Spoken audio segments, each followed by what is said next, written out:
अमित और रफीक दोनों ही लापता है, वो भी एक दिन की गैप में।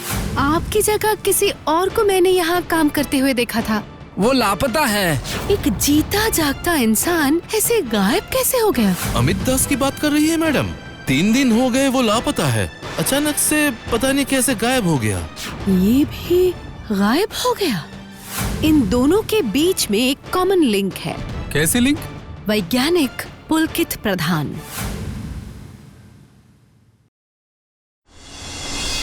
रिसेंटली आपका आविष्कार किया हुआ फ्री स्टाइल फिश नेट ने हमारे मछुआरों की मेहनत बहुत कम कर दी है। आपकी क्या राय है? देखिए, मैं एक साधारण मिडिल क्लास फैमिली को बिलोंग करता हूँ। बचपन से आसपास के लोगों के दैनिक जीवन की सारे स्ट्रगल्स को देखा है। अब इसीलिए मैं इन्हीं समस्याओं को अपने सामर्थ्य के हिसाब से मिटाने की कोशिश करता हूँ। इससे बड़े बड़े काम करने के लिए अन्य अनेक नामचीन वैज्ञानिक है। इसीलिए शायद सभी आपको जनगण का वैज्ञानिक कहते हैं। ऐसी बात है? ये तो मुझे नहीं पता था। सरकार की तरफ से इतनी बड़ी पुरस्कार के लिए आपको नॉमिनेट किया गया है, कैसा लग रहा है? अच्छा लग रहा है। पुरस्कार किसे अच्छा नहीं लगता, लेकिन इससे तो वो जनगण के वैज्ञानिक वाली उपाधि मुझे अच्छी लग रही है।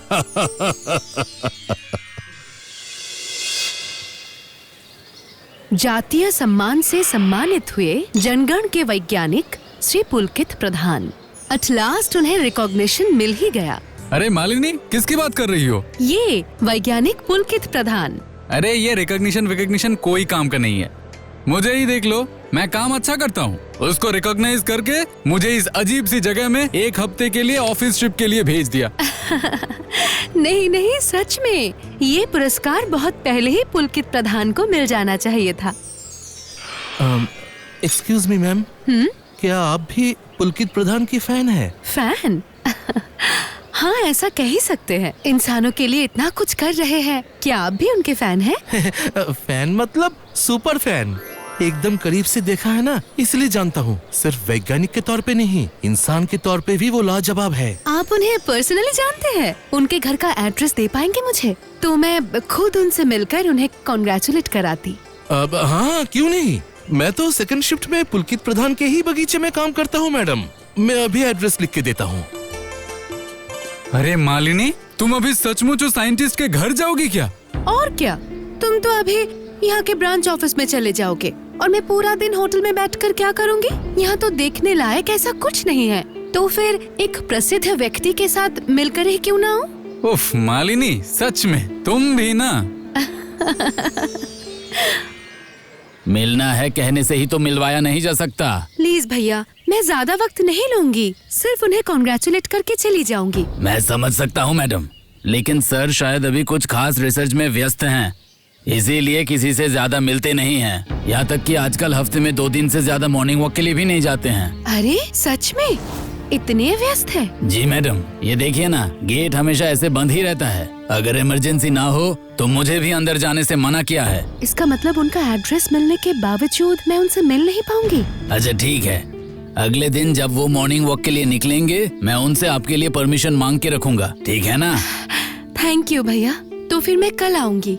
कल मत आइए, सर आज मॉर्निंग वॉक के लिए गए थे, इसका मतलब कल और परसों नहीं निकलेंगे। आप एक काम कीजिए, 4 दिन बाद आप आके मुझसे मिलिए। 4 दिन? अच्छा। क्या मालिनी, तुम्हारे उस साइंटिस्ट से मुलाकात हुई? कहाँ, वो आजकल ज्यादा किसी से मिलते नहीं, पर उनके घर के सिक्योरिटी गार्ड ने मुझे उनसे 4 दिन बाद मिलने के लिए बुलाया है। बस तब तो हो ही गया। द ग्रेट मालिनी से मिलकर तुम्हारे वो साइंटिस्ट देखना और भी फेमस हो जाएंगे।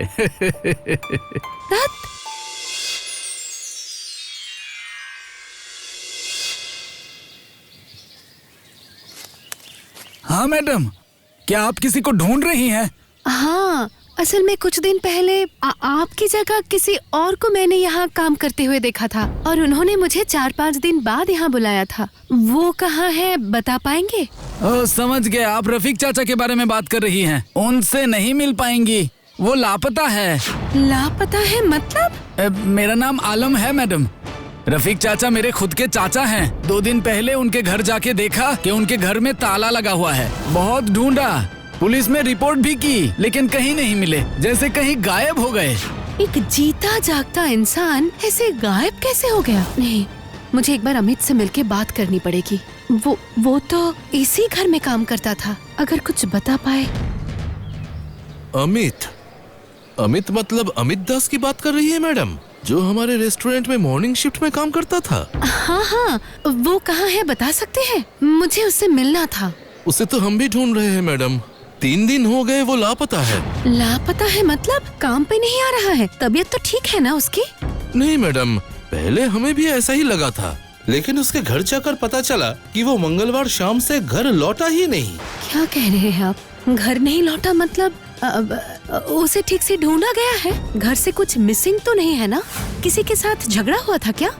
हमने हर जगह पता किया है मैडम, माँ का बहुत आज्ञाकारी बेटा था, किसी से कोई लड़ाई भी नहीं हुई, यहाँ तक के घर से पैसे कपड़े लत्ते कुछ भी लेकर नहीं गया। अचानक से पता नहीं कैसे गायब हो गया। ये भी गायब हो गया?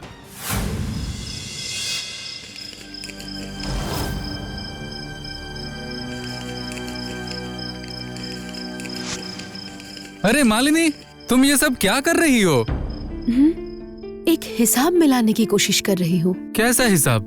देखो, अमित और रफीक दोनों ही लापता है, वो भी एक दिन की गैप में। अजीब बात है, 48 घंटे गुजर जाने के बाद भी इन दोनों की अच्छी बुरी कोई खबर नहीं मिली। और सबसे इम्पोर्टेंट बात ये है, इन दोनों के बीच में एक कॉमन लिंक है। कैसे लिंक? वैज्ञानिक पुलकित प्रधान। क्या? हाँ, तुम्हें याद नहीं? अमित ने कहा था कि वो वैज्ञानिक के घर में माली का काम करता है, और रफीक भी तो वैज्ञानिक के घर में सिक्योरिटी गार्ड था। हाँ, वो तो ठीक है, लेकिन ये तो कोइंसिडेंस भी हो सकता है। हाँ, हो तो सकता है। अगर नहीं हुआ तो फिर मुझे बहुत बड़ा शक हो रहा है। कैसा शक? वैज्ञानिक पुलकित प्रधान एक नेशनल ट्रेजर है। ये स्वाभाविक है कि देश के दुश्मन उन्हें हानि पहुंचाने की कोशिश करेंगे, और शायद इसीलिए धीरे धीरे उनके करीबी लोगों को गायब किया जा रहा है। शायद इसके बाद उन्हें ही गायब कर दिया जाएगा। अरे रुको, तुम्हारा मतलब है कि कोई उन्हें उठाकर लेके गया? हाँ, क्योंकि इंसान कोई कपूर नहीं कि ऐसे ही गायब हो जाएगा। नहीं, मैं और वक्त बर्बाद नहीं कर सकती। अच्छा, राजेश भैया की पोस्टिंग आसपास ही कहीं है ना? हाँ, गाड़ी से 1.5-2 घंटे का रास्ता होगा। क्यों, क्या करोगी? ठीक है, कल राजेश भैया को मैं एक बार यहाँ आने के लिए कहूँगी। अब राजेश यहाँ क्या करेगा? वैज्ञानिक पुलकित प्रधान को इमीडिएटली सिक्योरिटी की जरूरत है। राजेश भैया को वो अरेंज करने के लिए कहूँगी। सच में मालिनी, बहुतों को देखा है, लेकिन तुम्हारी तरह घर का खाकर जंगल में भैंस चराने वाला इंसान मैंने कभी नहीं देखा। नहीं तो कोई घूमने आकर सामने से किसी का भला करने जाता है। ये गलत कहावत है मैनाक। इसे कहते हैं कस्तूरी की गंध छिपाई नहीं छिपती। इसीलिए तो घूमने आने के बाद भी मेरी नजर में ये सब डिस्क्रिपेंसी आ जाती है। चलो, अब तुम सो जाओ, तो फिर मैं बालकनी में जाकर ही राजेश भैया से बात कर लूंगी। हाँ, जाओ।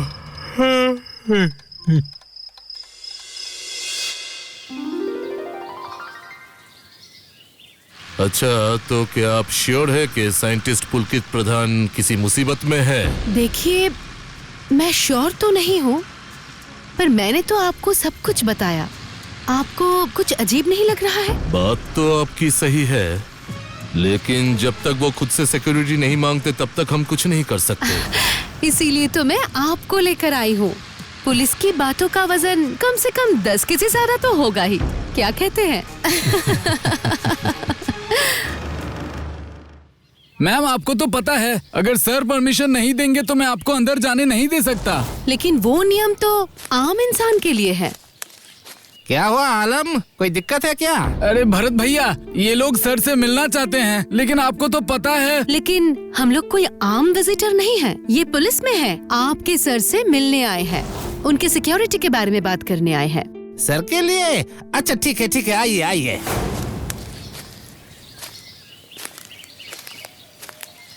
बाकी सब तो ठीक है, लेकिन मुझे कुत्ते से डर लगता है। अरे, इतने साहसी पुलिस होकर कुत्ते से डरते हैं, ये तो नहीं पता था। मैंने तुझे मना किया था ना, इस वक्त घर में किसी को अलाउ नहीं करना है। तुम लोग मेरी एक भी बात नहीं मानते हो। हम लोगों ने क्या आपको बहुत डिस्टर्ब कर दिया?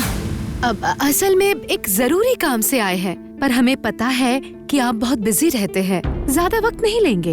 हाँ, थोड़ा बिजी तो मैं हूँ। ठीक है, जब आ ही गए हैं तो बताइए क्या बात है?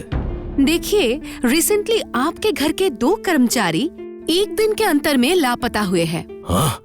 नहीं, मुझे कुछ नहीं पता। इस बारे में मुझे कुछ भी नहीं पता। आप लोगों को ये सब कैसे पता चला? आप उत्तेजित क्यों हो रहे हैं? हम आपको इंटरोगेट करने नहीं आए हैं, आपके प्रोटेक्शन के लिए आए हैं। मेरा प्रोटेक्शन? हाँ, हमें लगता है कि कोई आपको हानि पहुंचाना चाहता है और शायद उन दोनों के गायब होने के पीछे भी उन्हीं का हाथ है। इसीलिए इमीडिएटली आपको सिक्योरिटी की जरूरत है और इसके लिए आपको एक एप्लीकेशन देना होगा। सिक्योरिटी? नहीं, मुझे सिक्योरिटी की जरूरत नहीं है। एक काम कीजिए, आप लोग अभी जाइए।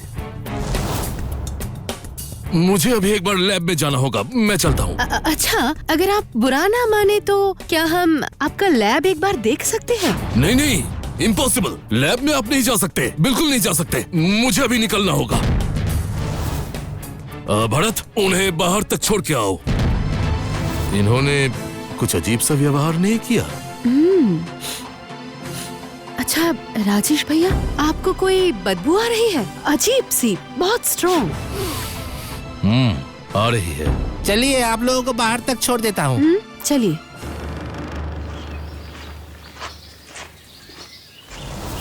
वो क्या है? वो है सर का नया लैब। घर के बाहर खुले बगीचे में लैब? हाँ, अभी कुछ महीने पहले ही बनवाया है सर ने। पुराना लैब घर के अंदर ही है। राजेश भैया, वो अजीब सी बदबू अभी और स्ट्रॉन्ग हो गई है ना? मुझे लगता है वो बदबू उस तरफ से आ रही है। दरअसल लैब है ना, तो किसी केमिकल की बदबू होगी।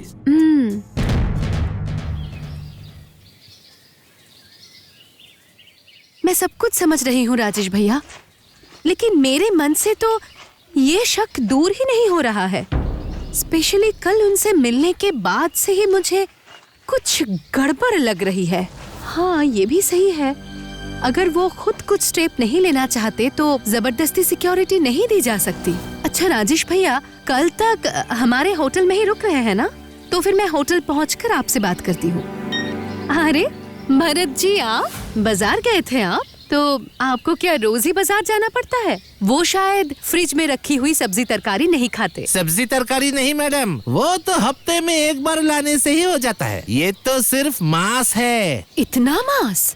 उनके घर में क्या बहुत सारे पालतू कुत्ते हैं? अरे नहीं मैडम, एक ही कुत्ता था, वो भी बहुत दिन हो गए घर से लापता है। क्या कह रहे हैं? कुत्ता भी लापता है? अजीब बात है। अरे मत पूछिए मैडम, जब तक कुट्टूस था तब तक इतने मांस की जरूरत ही नहीं पड़ती थी, लेकिन उसके जाने के बाद से मुझे रोज इतना मांस खरीदना पड़ता है। अच्छा नहीं लगता मैडम। रोज इतना सारा मांस खरीदना पड़ता है? लेकिन इतने मांस का क्या होता है? खाना बनता है? नहीं, सर के काम में लगता है। ये सब खाने के लिए नहीं है।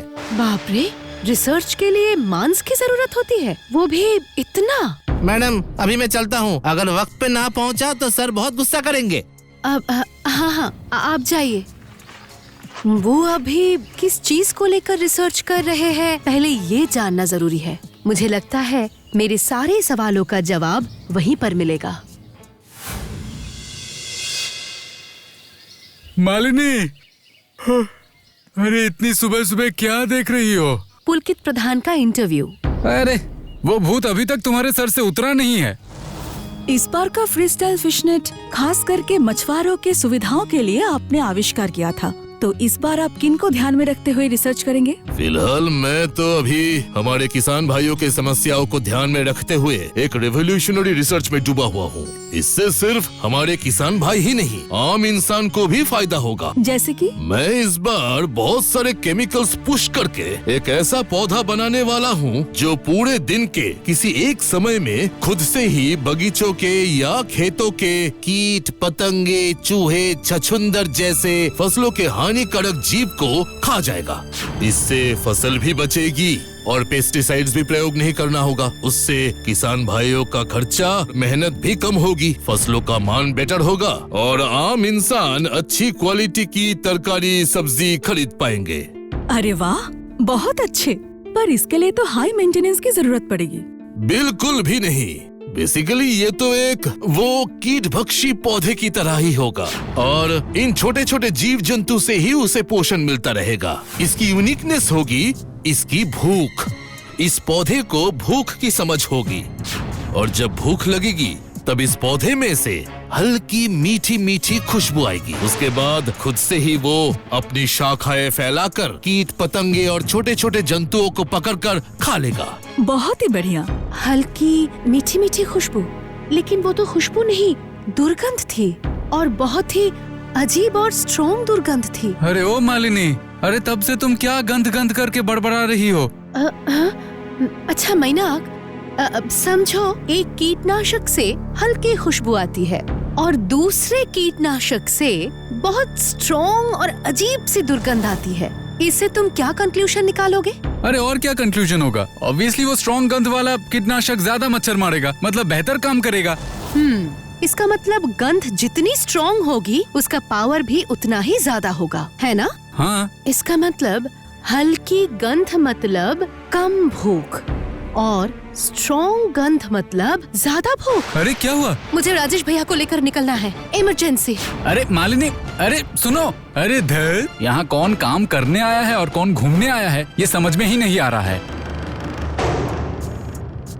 देखिए, आपका शक अगर सही ना निकला तो हम दोनों ही फंस सकते हैं। मैं श्योर हूँ कि वो प्लीज प्लीज हेल्प मी। अरे कोई बचाओ मुझे। उस तरफ चलिए। अरे कोई बचाओ मुझे।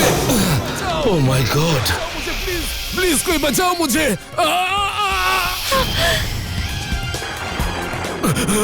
Please help me, please help me, please help me. Rajesh भैया फायर कीजिए।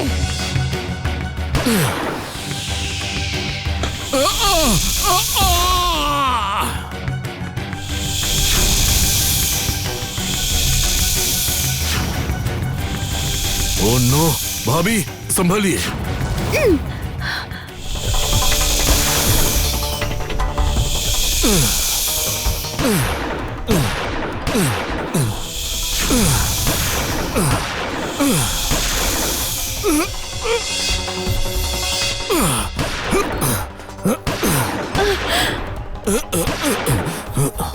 ओह नो, गोली खत्म हो गई।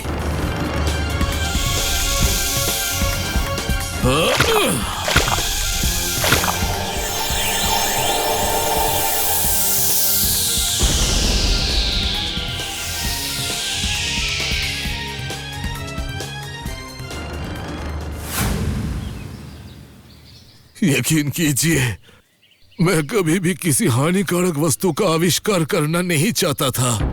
लगभग सब कुछ मेरे रिसर्च के हिसाब से ही चल रहा था। छोटे से एक पौधे को मैंने दवाई देके कीट भक्षी बना डाला।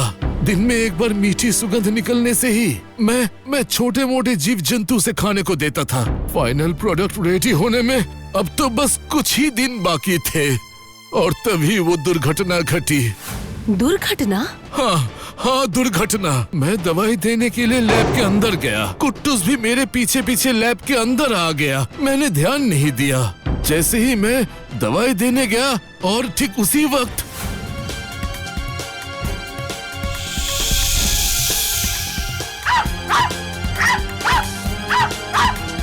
कुट्टूस, उसी मुठभेड़ में शायद कुट्टूस को चोट लग गई और खून निकला और उस पौधे की शाखा में कुट्टूस का खून लग गया और खून का स्वाद लगते ही वो पौधा तेजी से बढ़ने लग गया। मेरी आंखों के सामने मेरे प्यारे कुट्टूस को उस कीटभक्षी पौधे ने निगल लिया।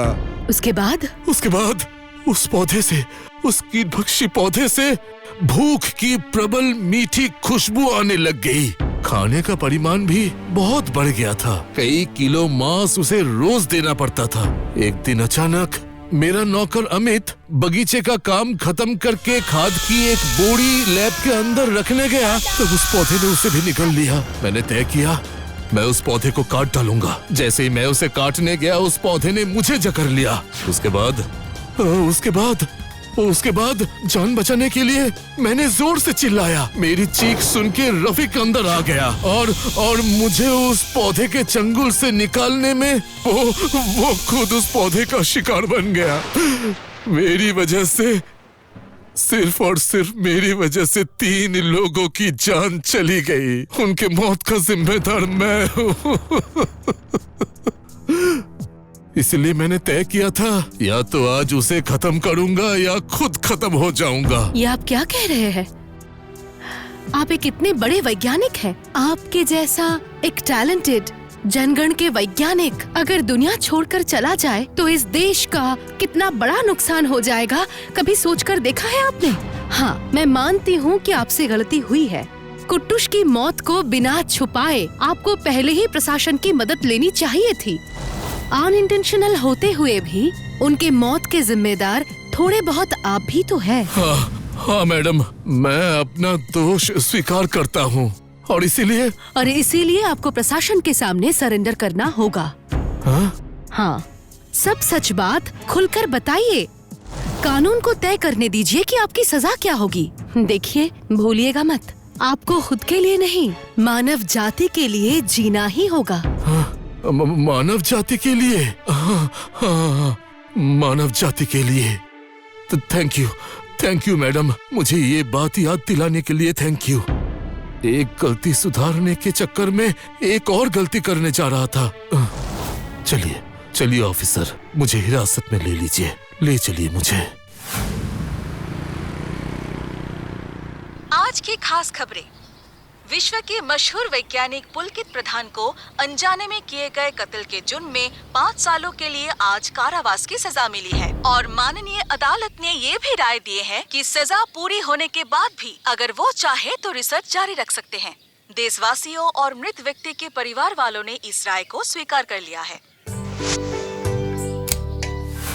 चलो अच्छा है, अंत भला तो सब भला।